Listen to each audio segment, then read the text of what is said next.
Talisayin Cove. Isa lamang ito sa magagandang cove na matatagpuan sa bayan ng San Antonio, Zambales.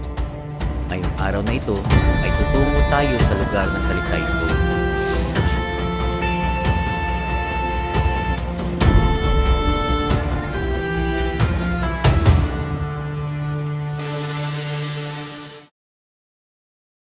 And welcome sa panibagong vlog ngayon 2026. Naghanda na ang lahat. Ready na ang mga gamit. Fishing rods, solar lights para sa gabi, at syempre hindi mawawala ang ating mga tent. Kaya mo na. Kasi nilak mo agad. Tapos wala ka palang susi. Saan tayo? Doon tayo, daan mo na sa inyo, tapos dediretso tayo kina Archie. Iiwan ko yung isang radyo. Okay, dito na tayo sa Barangay Pundakit. At ito yung ating mga kasama. Oh. Ay, mga Dara. Ano yun? 5 kami magkakasama ngayon at pupunta kami sa Barangay Pundakit. Mula rito sa Barangay Pundakit, sasakay kami ng malaking bangka ng aking kaibigan na si Dindo Nieva. Isang matagal na kaibigan na sa tagal ng panahon, ngayon ko lang ulit makikita. Oo, nagdala ako pajama. Sigurado lamig doon. Balik na lang yata ako. Ginagawa ko. Saan kaya sila? Ay, yung kay Dindo?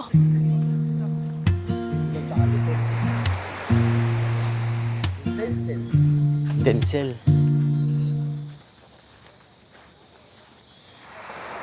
Muli ka.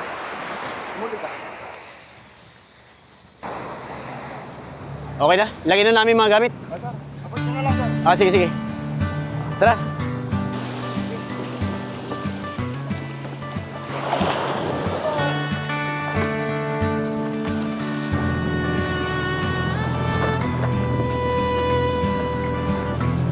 Dito makikita natin mga kadara na medyo maluwag yung bangka ni Dindo at hindi siya maalog.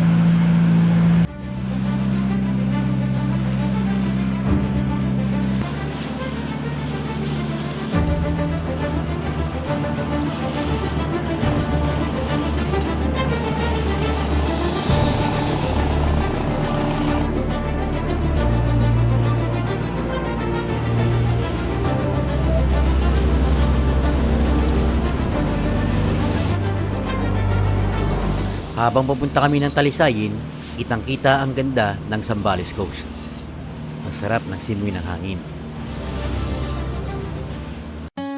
Ang Talisayin Cove sa San Antonio, Zambales ay madalas ituring na tahimik na kapatid ng sikat na Anawangin at Nagsasako. Kung naghahanap ka ng lugar na malayo sa ingay ng modernong mundo, ito ang lugar na para sa iyo. Sa dulo ng daang alikabok at araw, may dagat na kay linaw, langit na bughaw. Pagpasok pa lang ng bangka sa bukana ng cove, bubungad sa iyo ang isang payapang dalampasigan na pinalilibutan na matatayog na bundok at mga puno ng agoho na madalas na napagkakamalang pine trees.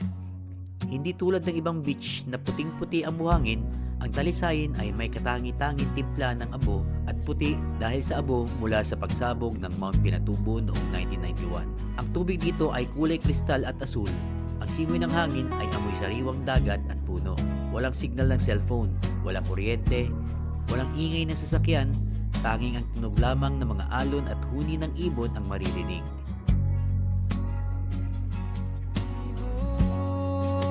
Sa Talisayin doon ako humihinga, kung saan ang puso ko'y paya. At nakarating na nga kami dito sa Talisayin Cove. Paano na yung mga gamit? Oo, yung mabuti sabot-abot na lang. Nakapit ka ba yan? Oo.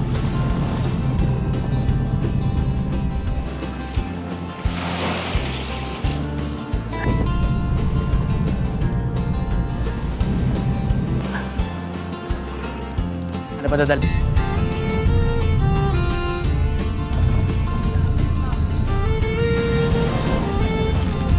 Tugotin ko ito.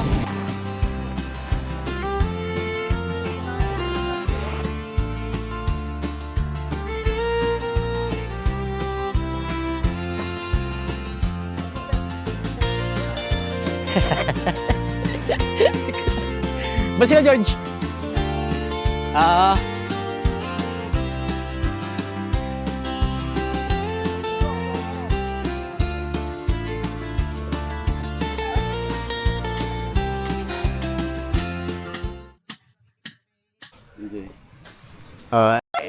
Kala nung kayo. Sige na. EJ po. Okay, anak niya.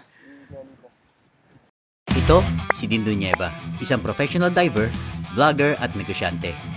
Mayroon din siyang shop ng mga makina ng bangka at accessories sa pangingisda. Shoutout sa'yo bro.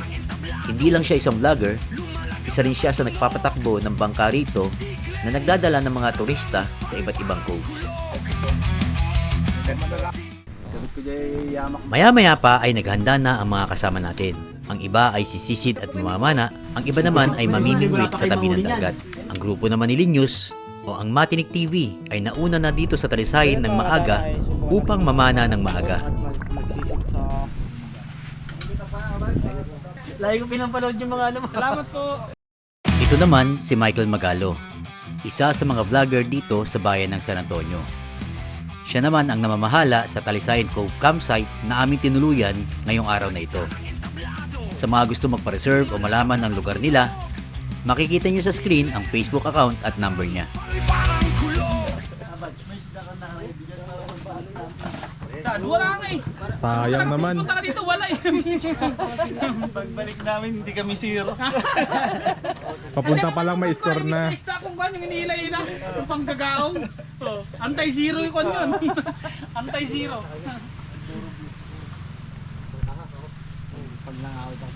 Bro, magkano na yung rate ng kubo-kubo nyo? May tag 1K ay 3K. Yung kubo-kubo pa. Oo. Kubo panroom. May tag 3K po, 4K, tsaka 5K. Yung 3K po, good for 4 packs. Yung 4K, good for 6 packs. Tapos yung good for 8 packs po yung 5K. Yung 5K. May mga foam na po yun, may electric fan doon, may unan, kumot. Tapos ang rate po naman ng mga cottage, yung maliit, ganito, 1K. Tapos yung double papag doon na isa na yero, 1.5. Ito namang big cottage kasi, good for 20 na kasi ito eh, pwedeng malapad yung higa niya. Tawag dito, 3K naman po yun. 3K siya. Ang entrance naman po, 130.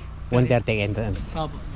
So ayan mga kadara, ang entrance po ay 130. Yung rate po ay i-review nyo na lang po ito or mag-message po kayo sa Facebook ni Michael Magalo at yung sa number po Tapos na campsite flash naman sa doon sa screen. likod. Yung mga ayaw mag-avail ng kubo at saka cottage. Oo, doon sa likod na yung May mga pinaka-campsite camping area niya. po doon, open table lang, tent pitch. Ang kagandahan, yung tent pitching dito walang bayad. Walang bayad. Oo. Kaya yung mga medyo nagtitipid-tipid, pwede naman sila doon sa likod. Yun ang maganda. Oo. Wala namang pilitan kung ano yung gusto mong i-avail. Ang importante lang naman makaligo sila sa dagat. Oo. Kasi pag nag-avail ka kasi ng cottage, yung space mo, yung tent nyo nandito sa tabi ng cottage. Pero pag hindi ka nag-avail, siyempre doon yung space mo. So paano yung overnight niya kapag nag-extend ka ng araw, may bayad ng additional? Yes po. Magkakano naman additional na? Madodoble po yung madodoble yung sa Madodoble. entrance, madodoble din po yung sa kung ano yung inabil. At nagsimula na nga silang mamingwit sa gilid ng dagat. Bit-bit nila ang pagiging magandang lalaki at baka makaakit ng isda. to our vlog. Ang pag-asang makakuha ng napakadaming isda. Makita nyo kami. Yung pala nung kasama ko eh. Oo. Guys. Tahin nyo kami ha. Mamaya mabigat yung bit-bit na yung babalik. Dalawa lang naman yan eh. Mabigat na isda o mabigat na loob babalik. Yun lang yun. Watch and learn lang kayo dyan.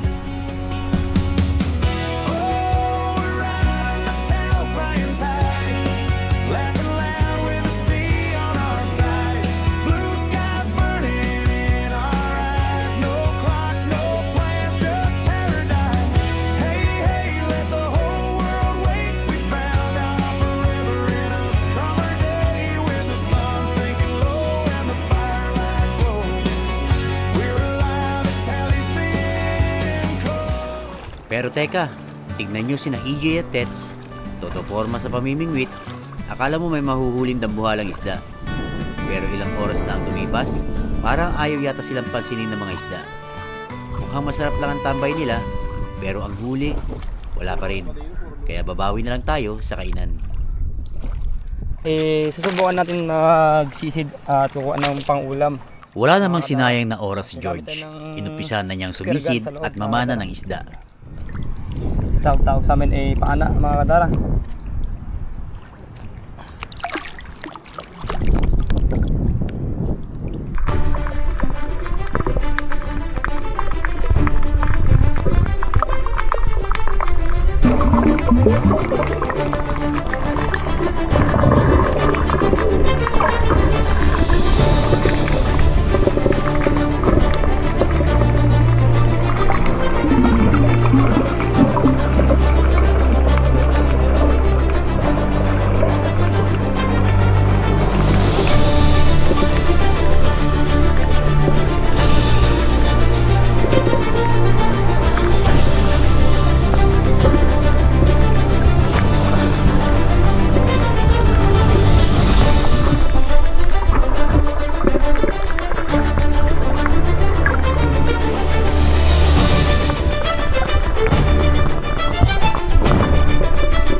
Ang ganda mga kadara.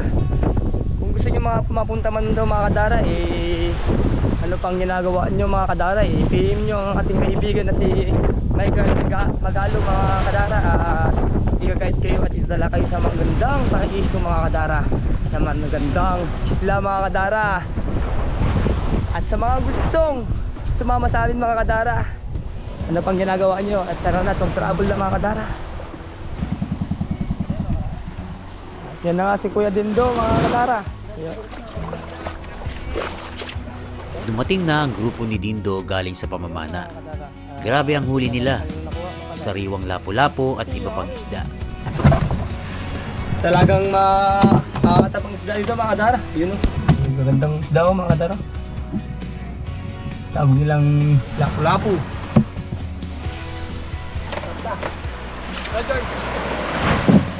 Yun, mga kadara, yung mga kaibigan natin, oh. Maya-maya pa ay dumating na din si Richard at Ryan galing sa pamimigwit. Lang. Hello. Pang ulam pa rin, mga kadara. Maliliit lang. Dumating si George kasama ang dalawa pa niyang kasama. Bit-bit ang bitkis ng isda galing sa pamamana. Sisid. Sisid God yan. Hindi daw tuloy sila bukas pero sa Sabado pa. Si Bagayan. At syempre, pahuhuli din ba si Kadara Archie? Nakatoka sa amin ang linis ng isda at pagluluto ng ulam. Ang menu ngayon, sinigang na isda at paksiw na isda sa kamyas.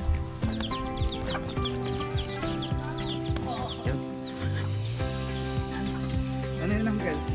Yan, huli ko yan. Na sumabit dun sa pain. Nakita ko na ata kanina yun eh. Nakita mo ba kanina? Oh, yun pala oh. Ayun pa tayo. Kaya pandagdag ko. Buti pala pinakawalan mo na yung tulang na huli natin. Hindi na kailangan masyado ng marami. Di rin natin mabuhat pa yun eh. Di ba tigilas ang dahil natin? Bigat din kasi. Yun siguro yung bigat ng dagat. Ito no?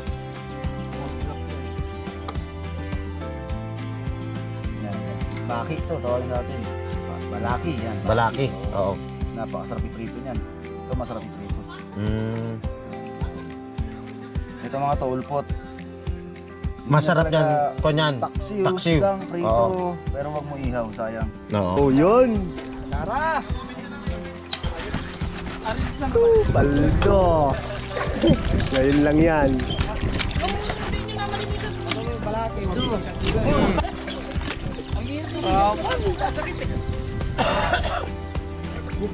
Nakakadara! Hindi na kinayang maglinis ng isda ang mga matatanda. Nangawit na ang magaganit naming daliri. Kaya to the rescue ang mga bata-bata. Nabukulang ka. Ayun pala, dapat nagsabihin kita dun eh. Oo nga, sabihin ko, wala ka yung pagkiko. Yan mga kadara katinik, oh, di mo, yan, mga dindo kabis, mga tinik, yo. Yo! Shout out! Matinik TV! Yo! Pinakamatandang kadara. Kung baka matanda ka din ah. Doon sa paksiw yung kamyas. Teka lang. Magkikilaw ata sila dyan. Saan yung kilawin nila? Ito? Oo. Wala lang kilaw. Ah, sige. Yan na lang pala. Oo.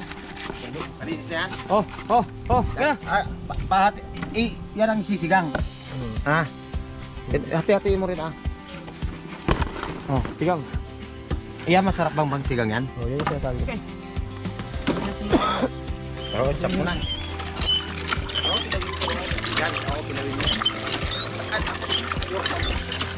Kaya, sarap nito mamaya pre. Let's go! Here we go! Yo!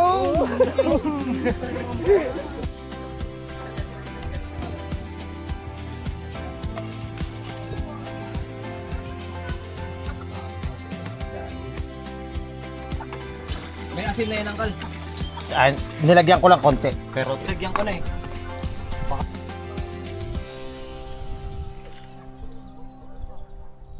tama lang. Sakto lang. Ang hina kasi pare ng apoy talaga. Dito. Kaya inilipat namin doon. Ito ang pinaka-favorite namin part. Ang salo-salo at walang katapusang kwentuhan pagkatapos kumain. Kasama ang mga kaibigan, masarap na pagkain, at tunog ng alon. Sold na sold ang camping trip na ito. Sarap, kilawin. Para pagka ako meron kang ipagyayabak, ipapay. Sabi mo, baka hindi ka pa nakatikim ng salo.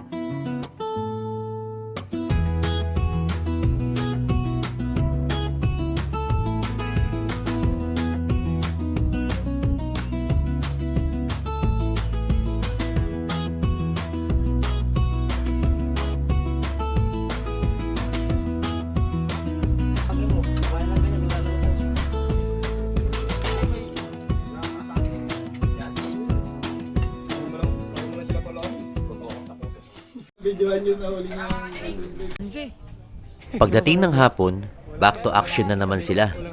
Pamamana at pamimingwit para sa ating hapunan. At dahil nasa campsite tayo ng ating kaibigan na si Michael Magalo, siguradong kampante at masaya ang stay namin dito.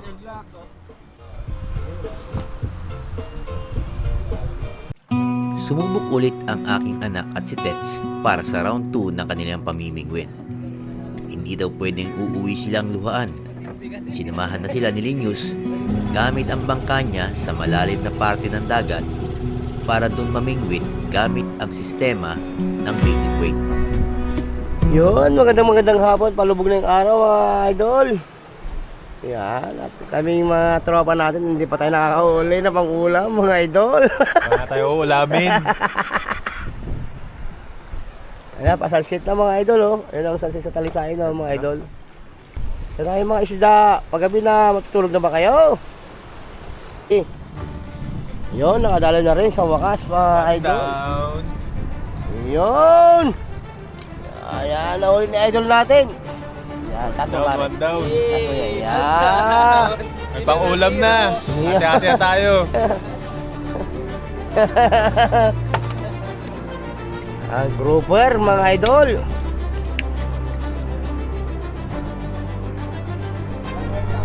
Yan, meron yan. Yan. Nakapalid ba yan? Meron ito sa dulo. Ay, hindi ko lang po alam. Ito. Yan. Iyo, pakul. Ay, pili nga yan. Oh, yan, pili yan. Kinakanya. Iyo, nakadali na rin. 2-0. 2-0. Ang ihaw ba? Tulak mo lang, atras mo, patulak. Hindi tulak mo siya. Yan. Gege. Apo. Angat mo. Meron na. Yo. Fish on. Yo. May pang-ulam na. Oh. All 2. One all.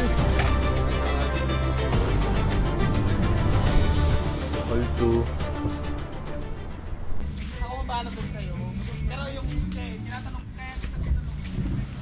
Maya-maya pa ay unti-unti na silang nagdadatingan.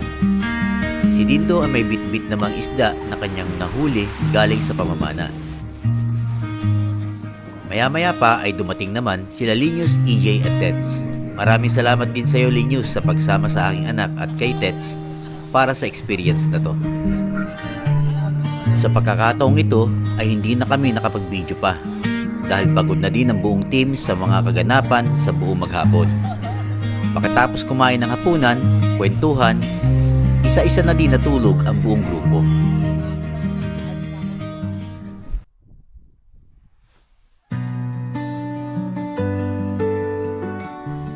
Kinabukasan, chill muna tayo sa agahan. Pero syempre, hindi mawawala yung uling hirit. Sinubukan pa rin ng ilan nating kasama na mamingwit para may mauwing isda sa kanilang tahanan. Hey mga kadara, magandang umaga sa inyo mga kadara. Yun, panibagong umaga na naman mga kadara. Yun. Tamno ka, dakam na.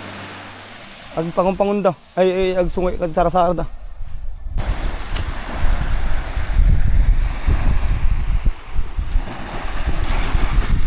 Gusto mo na pamain? Oo, main.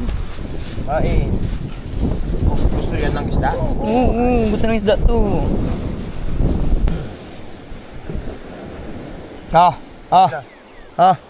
Main. Tatanggalin yung uwa. Hindi mo sa kanya katinig. Yun mga kadara, magandang umaga sa inyong malahat mga kadara. Iyo, mga bro, mga tinig, iyo. George ba? Yung sabi hindi daw mga kadala doon. Sa mga gustong mag-walking dyan mga kadara. Nasa Talisayan lang ang sagutnan. PM nyo lang ang ating kaibigan na si Michael Magalo at i-guide kayo mga kadara. Ayan mga kadara, tayo ay mamimishing ng maaga.